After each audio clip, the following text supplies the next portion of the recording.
And I appreciate you're here. So without too much further ado, I'll kind of read my little intro here and say hello. hmm And Sounds that'll great. be the first part of our show.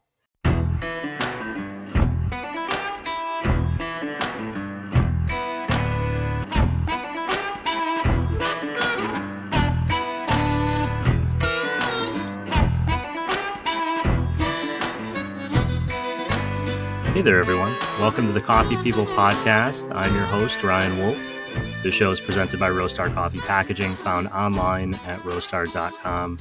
The Coffee People podcast is part of the Roast West Coast Network. Go to roastwestcoast.com to find recaps of this show, our Coffee Smarter podcast, so much more. And if you haven't poured yourself a cup of coffee, now is the time to get started.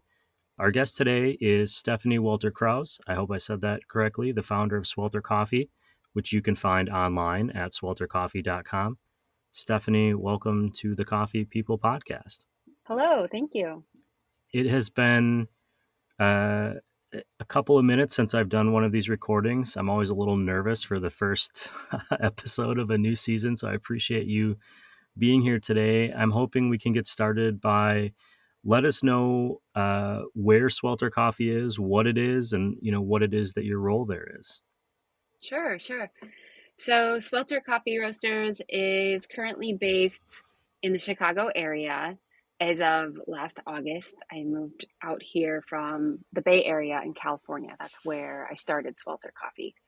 I am the owner and sole runner so far. It's still just me doing all the things. And I really started the business out of a passion for coffee and a mission to make the world better. So the value and the driver behind Swelter Coffee is to support women coffee producers and to promote sustainability throughout the coffee industry and our consumerism as a whole. Right away, I'm going to jump ahead in, kind of the notes that I sent you, but there's a mission statement on your website, Coffee by Women for Everyone. hmm And I'm wondering, what does that mean? What does being a woman in coffee mean to you? Why is that such an important component that you put it right there on the front of the first thing people see when they go to find you? Sure. Yeah. So it really was more about my sourcing practices than me in itself. Um, the inspiration the inspiration for Swelter Coffee was really this intersectionality of gender equity and sustainability. I just happened to be really into coffee at the time and was sort of toying with the idea of doing it a little bit more serious. I was roasting for as a hobby for friends and family and colleagues for many years before that. Really, it started when my previous career in design really focused on environmental sustainability. And so I learned a lot about supply chains with different industries because I'd worked with a lot of different or businesses, big Fortune 500 organizations or small nonprofits, et cetera. I learned a lot about supply chains and sort of the breadth of how sustainability touches our lives and everything we do. So anyway, there was really just this connection between the women producing all of our world's food and the lack of equity and support that they get and receive, and how supporting women as in regards to gaining equal training, equal education, equal funding sources, resources, we could produce a lot more food in our world without having to degrade any more land. And that Hmm. was through the work by a really amazing organization called Project Drawdown. Me being passionate about the coffee industry, that was sort of my gateway into kind of creating something that could have a positive impact and unite two of my passions, which is gender equity and sustainability. And sort of that kind of came with my point of view on coffee. Well, that kind of brings me back a little bit to how did this passion for coffee get started in the first place? I mean, do you have an experience that kind of set you down this path, or a memory of coffee in your life that made you start thinking about it as more than just a function of waking up in the morning? Yeah. Coffee, as long as I can remember, has had played some role in my life. When I was really a lot younger, my family drank coffee in the mornings. I remember getting up and my mom would be making coffee. So we'd have the smell of, kind of a Folgers like experience every morning. And that was always a bit nostalgic. And I think I became a coffee consumer probably in my teens. I grew up in the Northwest, so in the 1990s. So the coffee house scene was sort of the thing, teens would do, and you just go to the coffee houses. That was sort of kind of that culture that came out of the 90s. And so for me, it was just always something I loved. I loved going to coffee shops and hanging out at coffee shops and consuming coffee. And so that was just sort of never really thought beyond that part of it until I became an adult. I categorize myself and my habits somewhat along the lines of a maker mindset. I like to figure out how to do things and do them myself. And so I discovered you can roast coffee at home, which just blew my mind because I make my bread, I make my cheese, I make all the other things, and I'm like, well, why am I not roasting my own coffee? How was this possible? So that sort of piqued my interest. So I went down that rabbit hole. And when I started roasting my own coffee in my oven in my apartment in Oakland, California, I was trying to achieve the dark, full body coffee that I was kind of used to, that I kind of would always drink. And it was through the process of buying beans from different origins, just trying to explore and have fun, and roasting in my oven that I just naturally got lighter and lighter in my roast levels as I could taste different things, and kind of really birthed my appreciation for more of the lighter and medium roasts that we find nowadays in this third wave coffee industry and fourth wave coffee industry. So it was really a natural, organic process, and I just fell in love with it. So of course I did it for what, 8 years before I started the business, something like that. Yeah, it was just something I really loved doing. I just want to point out, you just said that you make your own cheese. I'm Mm-hmm. from Wisconsin and I don't make my own cheese, and I like making things. That's incredible. I wouldn't even know where to begin with that. You mentioned that you did this for 8 years before kind of starting a business. That means you had something else going on. You said visual design, you brought that up. Mm-hmm. Did Mm-hmm. that make it harder or easier to come up with a name and a branding, having kind of that background in design? And Harder. Oh my goodness. I It is assumed. so hard to be your own client. Of course, I do all the my own branding and illustration and web design and everything.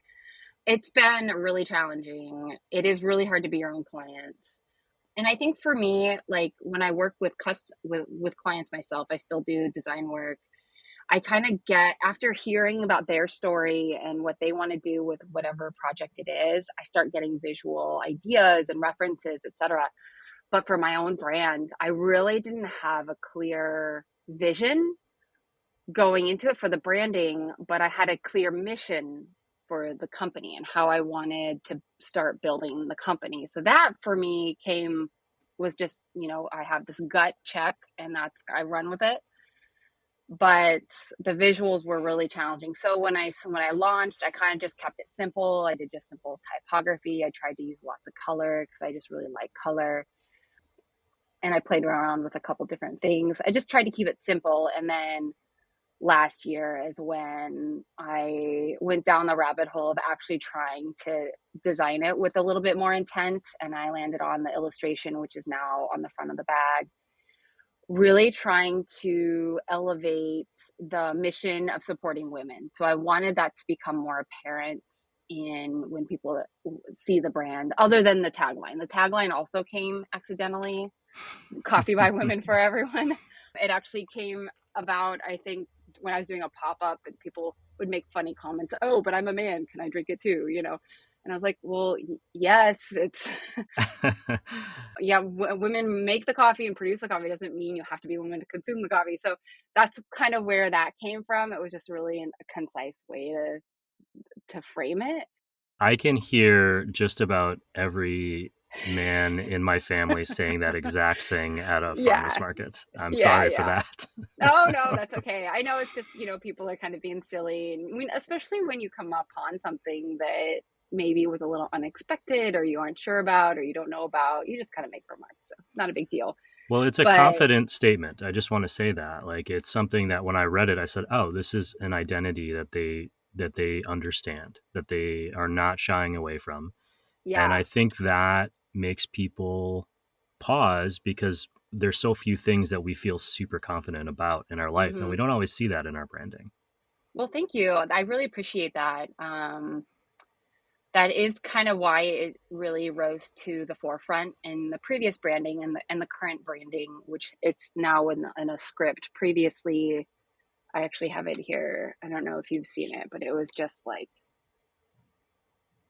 big Sure. text. And the script is actually done by a really good friend of mine who does a lot of really beautiful lettering. So, yeah, that phrase just really, it says it all.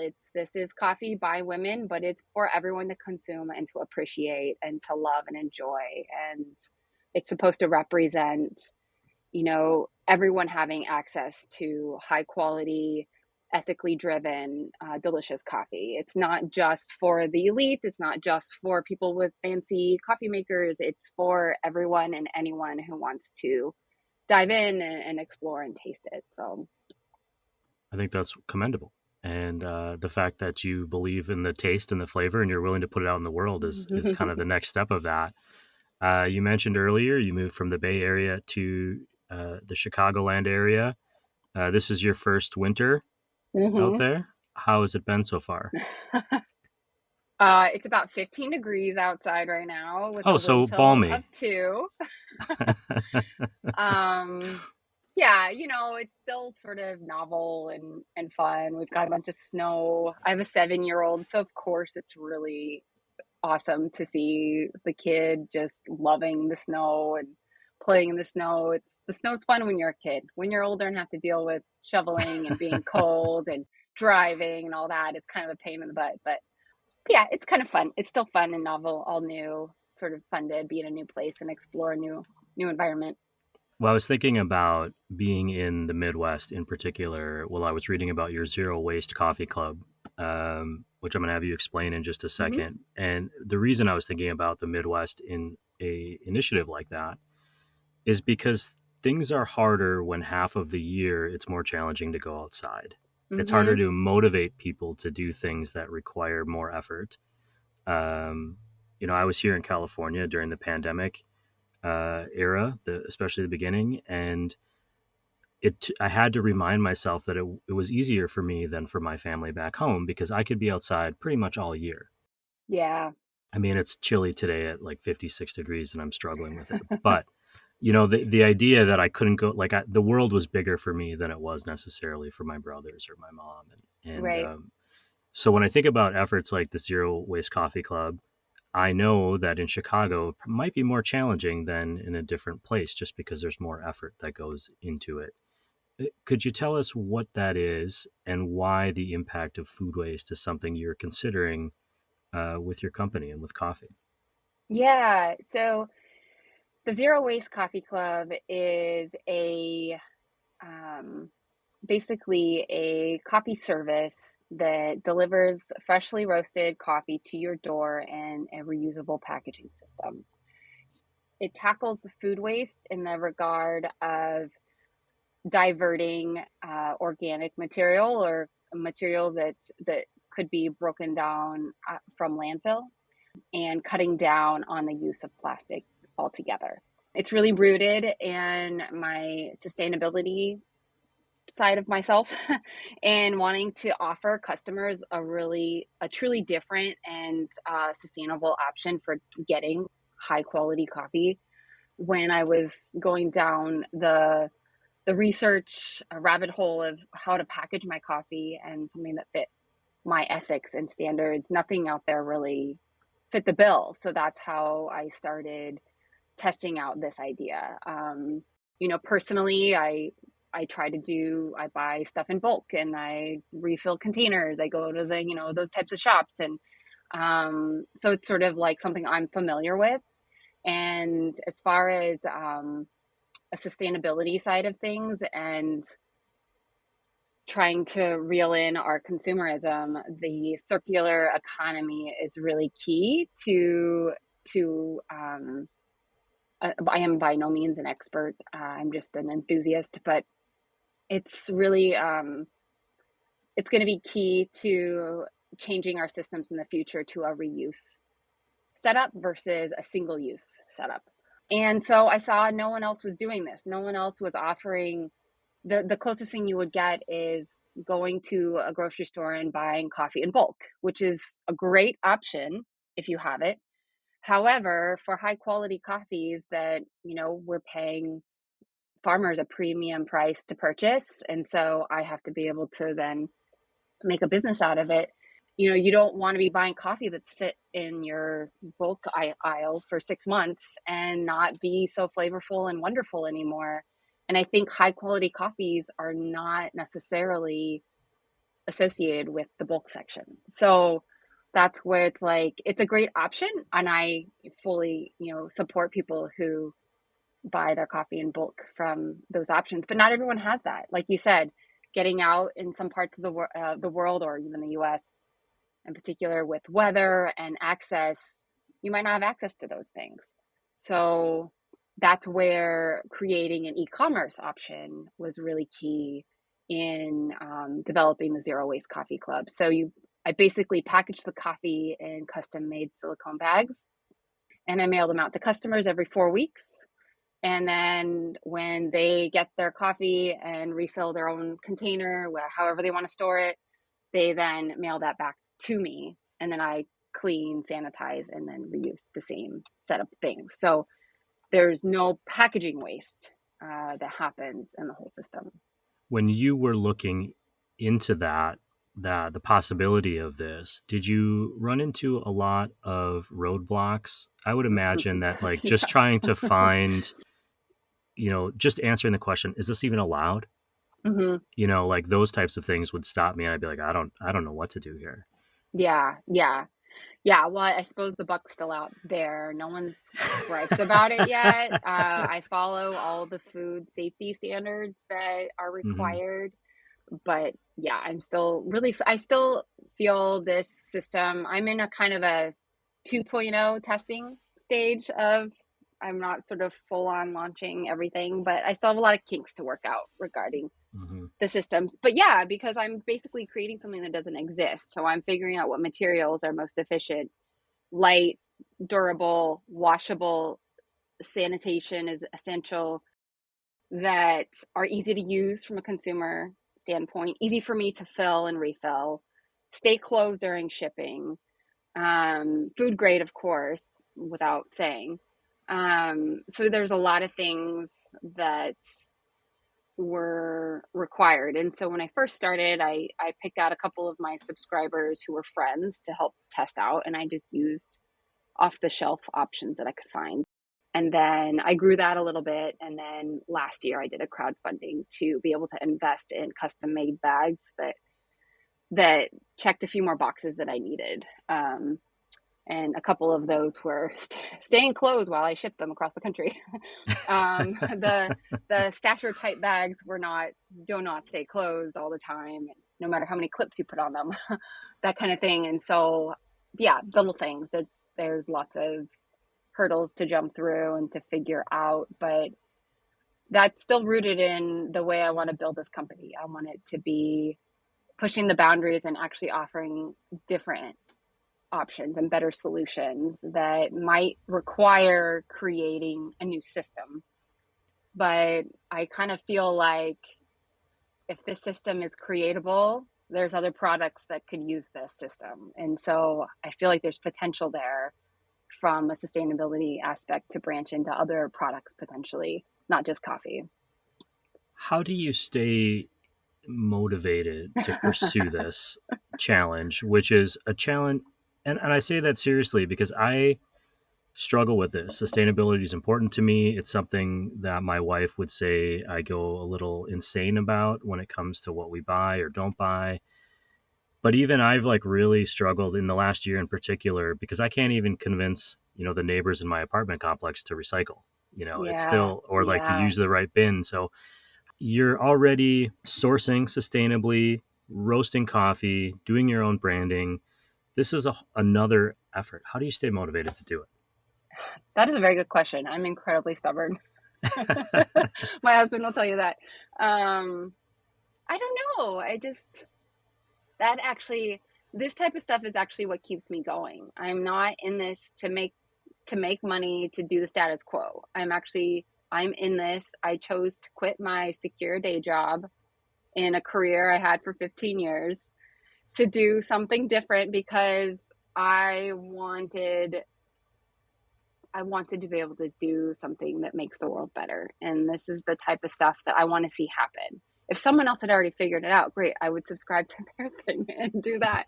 But no one had figured that out yet. So that's why I don't know, I find it interesting. I There's always a level of learning, tons of research that has to happen. It's grueling and gets tiring and really frustrating, but I don't know, I'm passionate about it.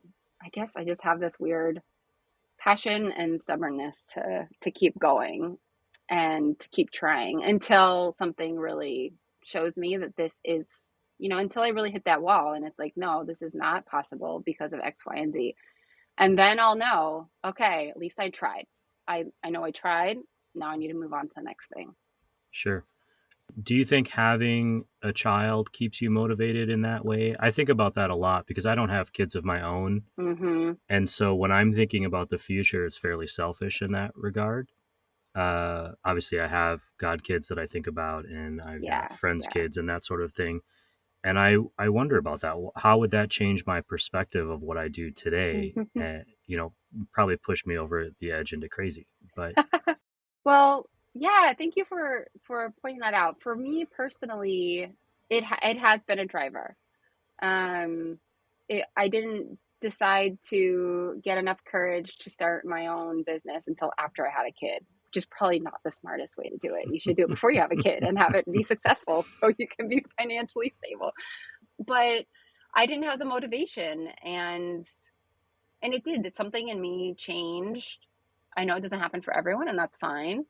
But for me, the both the passions for sustainability and for gender equity really came to the forefront when I had a kid, and kind of just evaluating the future. I mean, I was probably more diligent on the sustainability side of things when I was young and single and could do all the sacrifices I wanted to. When you have a kid, you kind of have to succumb to conveniences. So yes, I sometimes buy those, snack packs that I just hate so much and a little part of me dies. But, when you have a kid taking a lunch to school, you kind of have to you have to use the tools that you have. And I think that's okay. I think in a way it also has allowed me to give myself a little bit more grace in some of the things that I think when I was younger, I was a lot more stubborn about. But yeah, I think having a kid does make you think about the future and your impact and what role or role model do you want to be for your kid. And so it kind of maybe gives you a little bit more motivation to really become that role model that you would have wanted to be for your kid. And then when you have one, it's like, hey, now or never. This kid's going to grow up and my time's going to be out. So it's now or never. I put a note in our pre-show chat about the value of hope at this time and sustainability and kind of the future climate. All things that impact coffee are things that seem unstable in the moment, and we're questioning. And so for me, finding people that are still motivated and inspired helps keep me going. And so Hmm. thank you for that. You have more than a decade of roasting experience. You've been running Swelter for 4 or 5 years, I believe. Hmm. I am wondering if somebody came to you and asked you for some advice, said, I want to kind of do what you do. I want to start roasting, or I want to start a company someday. What would you say to them? Um, if someone wanted to start roasting, I'd say do it. And like, I just think it's so fun. It's such a low bar to just start getting some sort of vessel to roast coffee in your house and do that discovery. That's like just such a fun sensory experience and just a fun learning about the craft and the coffee itself and all of that. So just go for it in any way that you can. You can do it really cheaply, or you can get a really fancy little home roaster nowadays. And there's tons of video tutorials and lots more education online to learn about what's happening to the coffee as you roast. So that just go for it if you have an interest there. Starting a business, I'd probably not tell people to do what I did. Um, However, I don't know. I think everyone's going to have their own journey. You have to stick to your own motivations and your own inspirations. And so, if you are able, I would say do plan as much as you can, do research as much as you can, save up as much as you can until you just kind of have to dive in, because you could do that forever and just have one excuse after the other before you start doing what you want to do. At a certain point, you just kind of have to dive in. And that's sort of what happened to me is like, I did a little bit of planning. I should have done a lot more. I did a little bit of saving. I should have done a lot more. But at a certain point, I was at a point in my life where I was like, it's either now or never. I just have to go for this. I have to try it out. I have to prove it to myself. Either I can or cannot do this. And if I can't, if I end up, not succeeding and making it a sustainable business where I can actually start paying myself, I have stuff to fall back on, and it would really be heartbreaking, but at least I know I tried as hard as I could and learned a lot of stuff, but I could revert to other stuff, other business, my previous career or some other endeavors I've started. And that's kind of what I tell myself is like, this isn't, you don't have to keep at this forever. So having, plan B, plan C, plan D. I think what I'm hearing from you is that I should buy a van because it's now or never, and the show Mm-hmm. should hit the road. Mm-hmm. Yes. I will caution you, though, on the other side of that, the longer you go without having a traditional job, the harder it is to go back to a traditional job. Yes. Yes. I will definitely agree with that. I don't know if I could just get hired by someone again and work for someone else. I'd like to think that if it's the right kind of organization, especially if it's like an organization I can feel really passionate about, I could do it. But I'll probably try a couple other things before I do that. Well, then that leads us to what comes next. What's the future of Swelter Coffee as you're moving forward into what year is it? 2025. Yeah, yeah. That's such a big question. I've been doing a lot of reflecting and thinking about this. I've kind of been going, um, just flying on the seat of my pants thus far. I have some vague ideas of where I want to move the company, but I think what I really need to do is solidify that vision as to where it needs to go. For Swelter Coffee to have the impact in the world that I really want it to, it has to grow. I have to have more buying power to support farmers. I have to have a bigger team to have the effective communication to customers for education. So the company needs to grow, and so that's really the focus on that growth roadmap is what I need to do. Whether it's what sort of wholesale or business model I need to figure out that makes the most sense, and find those partnerships and people to help me make it happen. That idea of growth and hope and all these things that we've been talking about. One of the new things that we're doing on this show for this season 13, is talking to people about things that they care about and things that they want to support. And I kind of last second sent you a message just asking, are there any sort of charity or nonprofit efforts that are important to you or that we can share with people as they're kind of going into the year and thinking about how can I be, a source of support for other people? Yeah. Yeah, the two that came to mind, they're two organizations that I know their work pretty well, and they have a really positive impact in coffee in the coffee space are the folks, they're based in um, predominantly in Vermont, but they work in Central America. So it's foodforfarmers.org. They do a lot of amazing work and programs trying to help farmers diversify their income and get food on the table, stuff like that. They have a lot of really great programs because for a lot of the year for farmers, they get paid once a year once harvest is out. And so they often go through part of the year, with a lot of scarcity. And so they work with a lot of people on just helping them find ways to diversify their income and their food sources. And so they do really great work. The other organization I'm really passionate about is beanvoyage.org. They work specifically with women producers in Central America, and I think they're just branching into Colombia. So their focus is on skill building, resources, market access, et cetera. They have a handful of different really amazing programs, and they've been growing like crazy. So they're doing really impactful work to help specifically women producers across Central and now starting to move into South America. So both of those organizations are doing really great work as far as on the supply chain side, and they're pretty small. So the impacts, any sort of support or donations people have will have a big impact on them. When you are out exploring the world and you stop at a coffee shop or a coffee roaster, what do you order? So I have a couple different criteria. First of all, if it's what time of day is it? If it's in the morning, I opt for more of like a black pour over type of thing. If it's in the afternoon, I go for the fun milk drinks. My go-to milk drink, if it feels like the cafe has a lot of skills and quality, I'll go for a cappuccino. That's sort of like if they can make a good cappuccino, they're gonna pass my test. I'm a diehard cappuccino drinker, especially in the afternoon, like after lunch.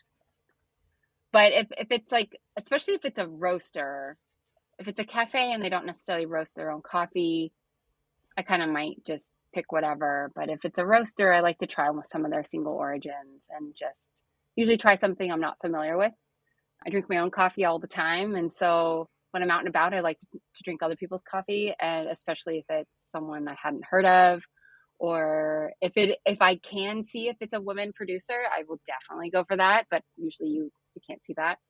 Or like an origin that I'm not familiar with, I'll try like a single origin pour over. Very boring.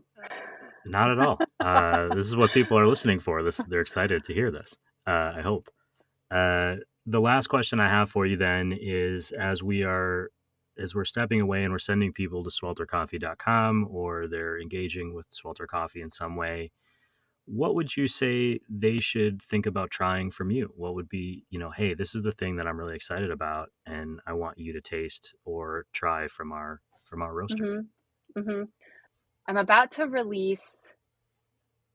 I just released my single origin from India called Varshini's India. That one's a really delicious one. This is the second year I've had it, and last year it came and went rather quickly. It was pretty popular, and I only bought a small amount. So try that if you haven't really explored Indian coffee yet. That's a really fun one. And then I'm about to release a new Ethiopian. It's a new origin working with importer based in Michigan, Artisan Coffee Imports, that I love the work they do. I've been buying through them for my Rwandan source, and so this is the first one from Ethiopia. And I love Ethiopian coffees, so I'm really excited to release this. It's not on the website yet, so maybe in a few more weeks I'll have the profiling done and all the brand packaging done, and have it released. But that one's going to be pretty special. But I just say explore. I try to offer a spectrum of coffees on the medium spectrum. They're almost all single origin, except for one blend that I do for folks who like a little bit of a darker, fuller body. It's Frida's blend. So I just say, poke around, see, think about what you like in your cup and try something that might fit that. Or get the tasters coffee lovers gift pack, and there's a little box with 3 different samples get 3 different coffees to try. So I wish more roasters did that. really? I do, because I'm somebody who drinks a lot of coffee and explores a lot and connects with a lot of different roasters. And if I'm going to buy a full bag from every place, that Mhm. adds up pretty Yeah. quickly. And then I'm not making a living anymore and I can't keep doing this. So if more people offered like a 2-pack or a 3-pack or a 4-pack, and I could, spend, Mhm. say, under $50 and Mhm. try the gamut, that would be amazing. So thank you for doing that. Mhm. Stephanie, thank you for spending this time with us and sharing a little bit about your story. We certainly appreciate it. Yeah, thank you for inviting me. This was really great. You had really great questions. Oh, thank you. You can find all the links that we chatted about in today's episode, including the one to sweltercoffee.com and the charities that we just mentioned, in our show notes and our newsletter. Our newsletter is coffeepeoplepodcast.com. This show, the Coffee People Podcast, is part of the Roast West Coast Coffee Network and can be found on all of your favorite podcast platforms: Apple, Spotify. Just search for Coffee People. Shout out to our presenting sponsor, Roastar, the coffee packaging company that helps small businesses tell their big story. They really have enabled us to keep doing this. And that's it. Thank you for listening to us share the stories of coffee people, in particular, Stephanie Welter-Krause. Please tip your baristas and be sure to drink good coffee.